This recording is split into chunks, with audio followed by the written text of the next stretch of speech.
Chu is here with us. You've heard from her before. She's running on the Republican and conservative lines for New York State Senate in District 11 against Toby Stavitsky, who is very, very old. She's older than you, Phil. Phil, thank you very much for that great introduction. Good evening, everyone. Hello there. Some very friendly faces. Good evening. My name is Yiatin Chu. I am running for State Senate, District 11. It's a very large district that starts all the way in Astoria. I have the Steinway portion of Astoria. And then coming east to College Point, Whitestone, Bay Terrace, Douglaston, Little Neck, Oakland Gardens.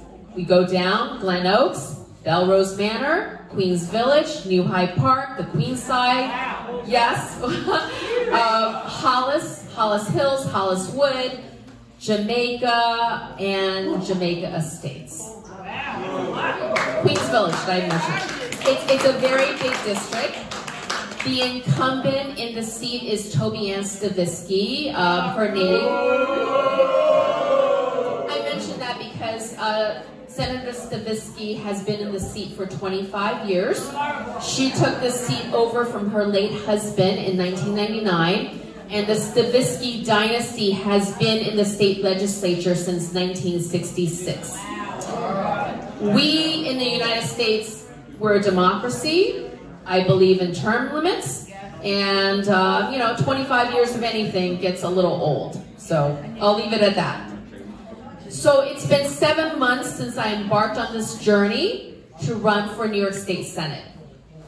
We have already put forth thousands of volunteer hours, from petitioning to door knocking to what lies ahead in the next 2 months. I'm running a grassroots campaign powered by all of you. Many of you have donated to my campaign, have gone out petitioning for me, and many of you are door knocking and will be helping me for the last leg. I really appreciate that. So I want to share a little bit about myself, because some of you may not have heard from me yet. I arrived in New York City with my family in 1976 through legal immigration sponsored by my aunt.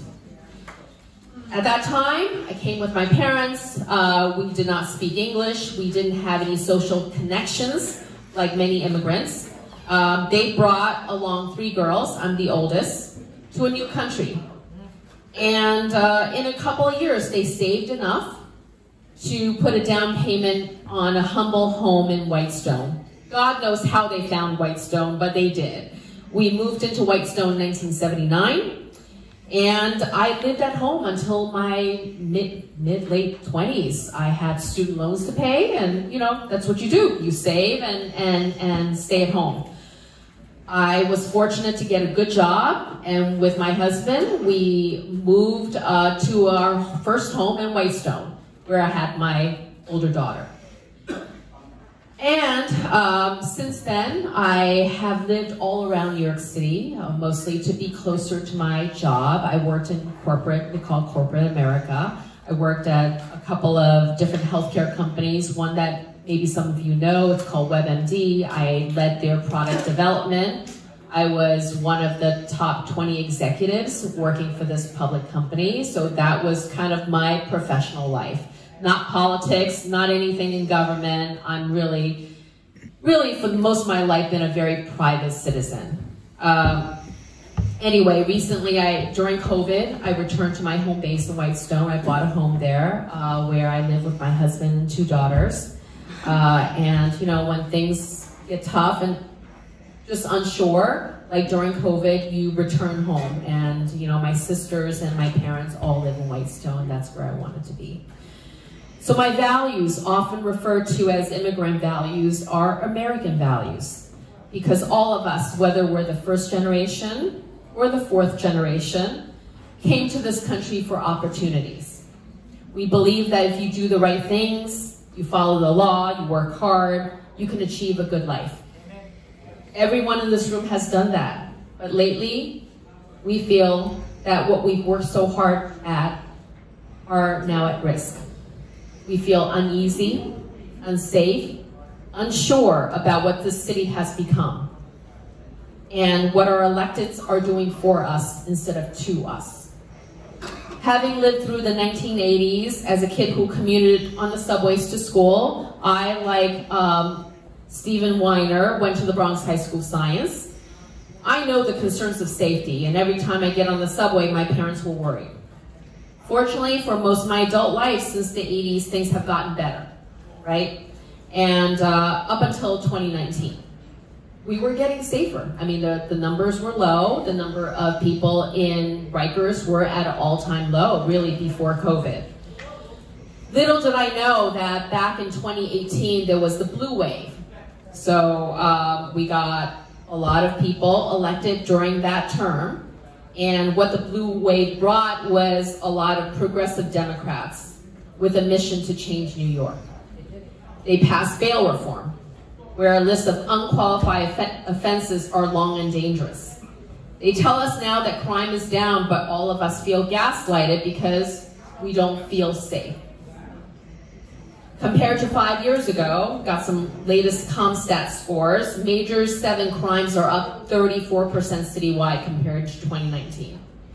And far worse in Queens North, up 74% actually, because we were safe before then. Precincts 109 and 111 and 105 are the major precincts in my district, are up 150% in robberies and up to 700% in car thefts. And you know, crimes like car thefts are high volume crimes, so being up 7 times, it's a lot. So all of us have either been victims or know someone who has been. The incumbent, Toby Stavitsky, co-sponsored bail reform. And as a 25-year term senator with seniority, you would think that she would be able to get some things done to fix it since it hasn't worked well for us. She has gone along with the progressive and has done nothing to fix the dangerous bail reform. Bail reform is a disaster, and if I'm elected, that will be my top priority in Albany. Thank you. The migrant crisis brought to us by President Joe Biden, now presidential candidate Kamala Harris, has wreaked havoc on the border states for years.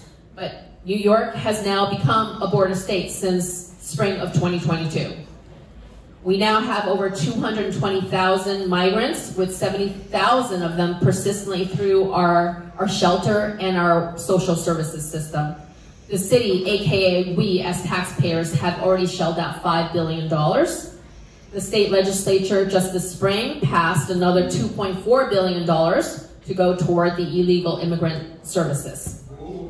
While border crossings are a federal issue, at the state level, where I hope to be elected to, I can control a number of things. One is funding or defunding some of these programs that have attracted and have helped kept a lot of the migrants in New York. The financial burden, with $7 billion underway, is just not sustainable. And worse, we have a crime problem with the migrants. We're hearing that in Queens, about 60% of the cases in the justice system are now from migrants. Higher in Midtown Manhattan, as high as 75% are now in there. So they are assaulting themselves against each other, against residents. We've heard a number of cases, it seems like every week, and against our police officers. We cannot allow this to happen. If I'm elected, I will definitely back Lakin's Law that has been put up last legislative session by Senator Ort. That is an important piece of legislation to basically work with Immigration Services, ICE, and NYPD to be able to identify and deport criminals here. Let me bring it home a little bit. So all of us that live in Eastern Queens, this is my district, we're car drivers and we're homeowners. And lately we feel like we've been under attack. Our quality of life have degraded, and our neighborhoods that we've been building are changing for the worse. Congestion pricing's on pause, but we already know that Hochul has said that she's probably going to bring it back, likely after the November elections. And for us, that means all of us who may commute by car to the city, that's thousands of dollars in our, out of our pockets every year. Now, the other thing is the City of Yes. Okay, City of Yes, many of you have been involved. This is the citywide reincarnation. This is Eric Adams' plan that Hochul tried to do last year. So believe me, this will be an ongoing assault on homeowners, whether you're single family, whether you're co-op or condo. This is going to be bad for Eastern Queens, and I've been an outspoken advocate opposing the City of Yes. Thank you. Thank you. So lots to say about that, but I want to wrap up because there are a lot of other candidates. I want to let you know that Senate District 11 is a winnable seat. Stefano Forte ran in these new lines 2 years ago. He got 43%. Lee Zeldin, who ran for governor, did very well as well in this area. I'll share some good news with you guys at the very end. And most encouraging is Vicky Palladino, my councilwoman, who endorsed me. She won just in November by 20 points. So there is momentum building in this district that I'm writing on. So a couple of stats to get you guys fired up. In 2020, 70% of Republicans voted, but we make up just 15% of this district. So instead of 70%, I need 99% of Republicans to turn out and vote, okay? Now, vote early, vote absentee, vote on election day, just vote, and vote straight down the line. Vote often. No question, I'm gonna need independents, because with 15%, it's 15%, I'm gonna need independents to show up and vote. 54% of them turned out 2 years ago, okay? 4 years ago, and we need to do better than that. So I am working on independents, and I also need Democrats. Democrats who are sick and tired of what's going on, common sense.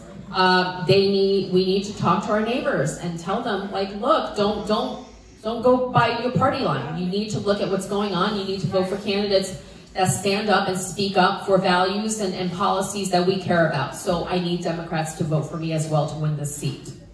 So thanks to all of you. The political media has taken notice of my race. It is a winnable seat. I've been covered in a number of local sources like Queens Chronicle, and even State and City and Politico are aware of my campaign. Just a little update. I beat Stavisky in public matching funds, thanks to many of you. And that speaks to the grassroots campaign. But rest assured, she's got lots of money because she's got political action PACs that are backing her. So I am going to continue to raise money. I want to share with you that Lee Zeldin is coming into the district in a couple of weeks, so I'll share that flyer out. Hopefully you guys can hopefully stop by and attend the fundraiser. So that's coming up. And with 60 days or so to go, this is what I'm asking all of you to do. I have lawn signs in the back. If you have property that you can put it on, private property, please do not put it on, side streets and stuff. I get fined, don't do that. Take a lawn sign with you, put it in front of your yard or wherever you can put it. I would really appreciate that, okay? It's hard to get people to open doors, and if they see a sign back and forth, it helps. I need you to knock on doors, okay? That is the most impactful way for me to meet voters, for you to share my story with voters, so that we can beat someone that's in office for 25 years. So door knocking is very, very important, and I need you to do that. Reach out to me on my website. I have someone who's coordinating that. We can drop off palm cards and make it really easy on you to knock on your neighbor's doors. So I want to wrap this up. I just want to thank all of you. This is a seat we must win. If I win the seat, we flip the supermajority. A supermajority in the Senate has given us all these bad policies. We have no voice, no seat at the table. If we flip the seat, they will have to come to the table and negotiate and moderate policies. So just this Sunday, I had a grand opening with Assembly candidate Kenneth Paik. So I have a campaign office now in Oakland Gardens. So it's a nice anchor right in the middle of my district for volunteers to get together and help me. Mike just left, but I will be opening up a campaign office in Whitestone as well with Mike LaPetri in another week or so. So look out for the announcement there. And I just want to thank all of you for helping me. I mean, I see so many faces around the room that has done so much already, but I need you in this last sprint to November 5th so I can take the seat. Thank you so much.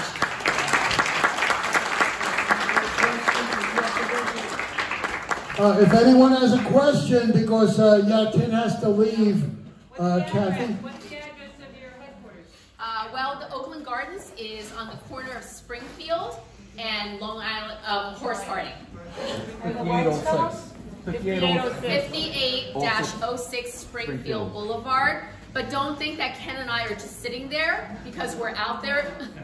But if you want to stop by, let us know. We're happy to meet you. Where's the Whitestone one going to be? The Whitestone one is going to be on 149th Street, and I think it's 16th. It's right 15th Road. Yes, 15th Road. So it's right across from PS 79, if you know where that is. Yeah, that's around the corner.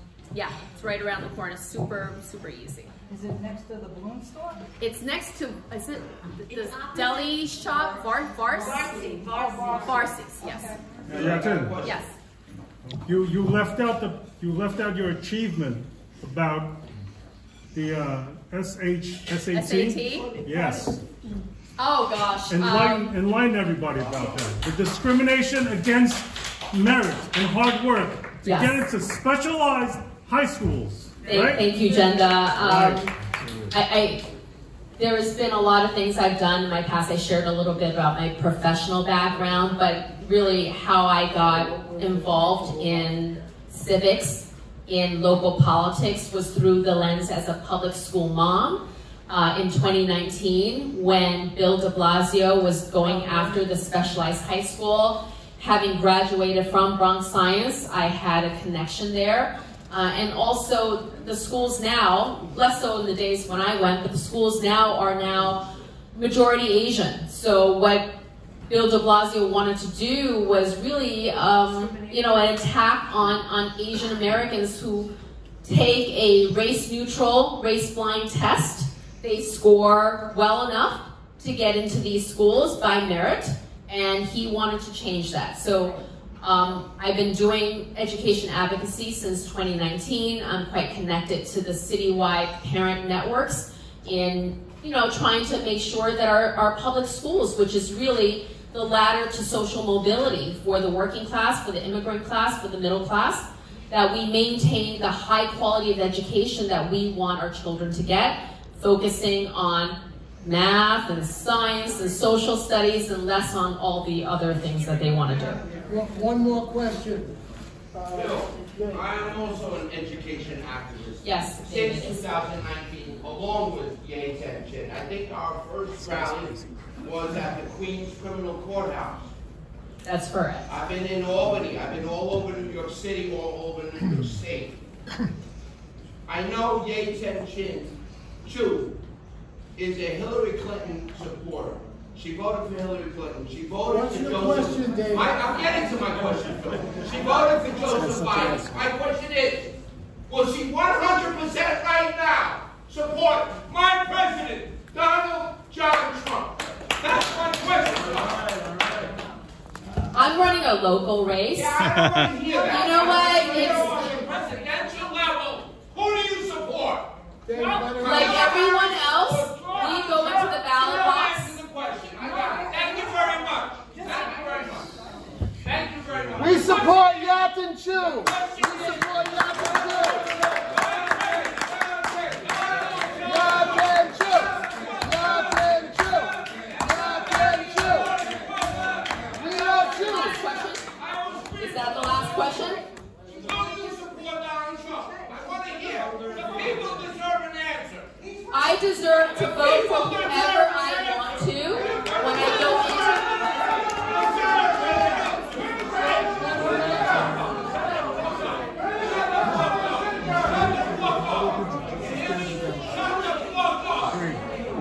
Hey, watch your language or you'll be asked to leave the building. Answer the question. Answer the question. Let me answer the question. question. Let me answer the question if he stops interrupting me. I have been very, very outspoken about who I am not voting for. I was not going to vote for Joe Biden, and I will not be voting for Kamala Harris.